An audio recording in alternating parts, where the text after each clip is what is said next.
well, what if, according to a recent book by medical doctors published by State University Press, up to 30 million people in Europe and North America alone have claimed to have had near-death experiences or near-death phenomena?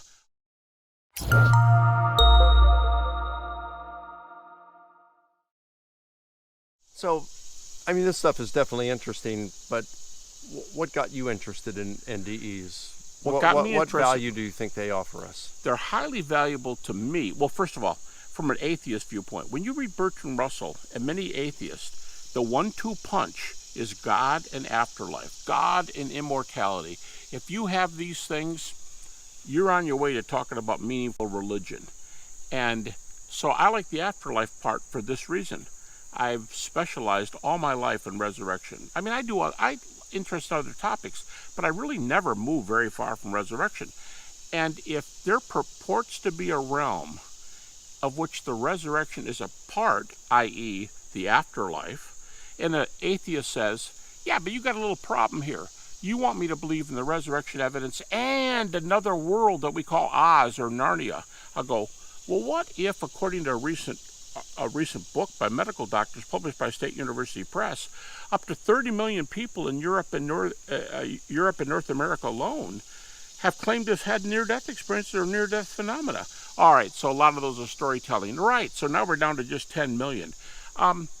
Could 10 million people have looked over the other side? Could anybody have looked over? Could they have seen the Narnia? You know, if there's another world and it involves an afterlife, I want to know about it, because that's the realm that supposedly Jesus visited. And I will tell you this, when people have near-death experiences, even I've talked to many, even the non-evidential ones. Met a guy the other day. He said, my wife delivered a child. She was up and she saw it and she came back. And he goes, I'm going to ask her what she thinks now. He emailed me the next day. He's a PhD, a candidate in another school. And he said, you know what my wife said to me? I said, what? He goes, my wife said, I will never fear death again because I've seen what's beyond. You go, well, you weren't dead. Yeah, I know, but I looked over. You'll know. If you look, you'll look over. Well, I'm interested in a world where you look over, because that's a world where Jesus was supposed to have visited. So I want to complete my picture of resurrection.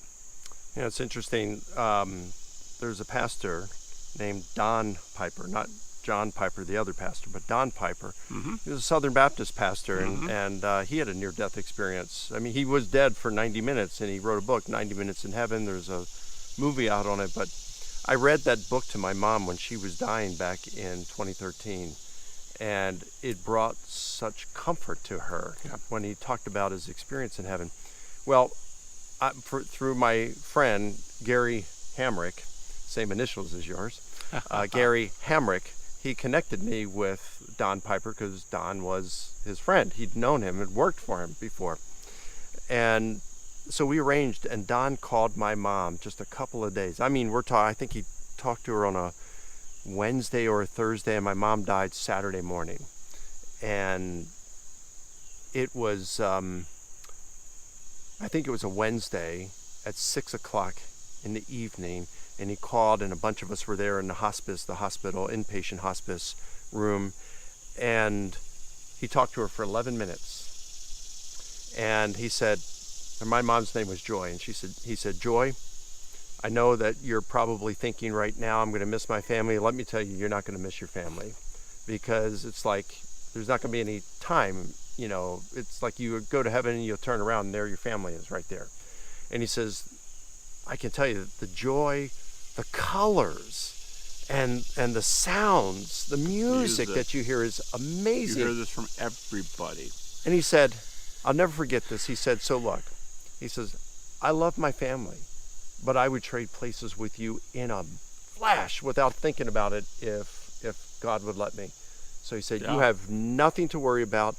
You have everything to look forward to. He said, enjoy. I will see you at the gates.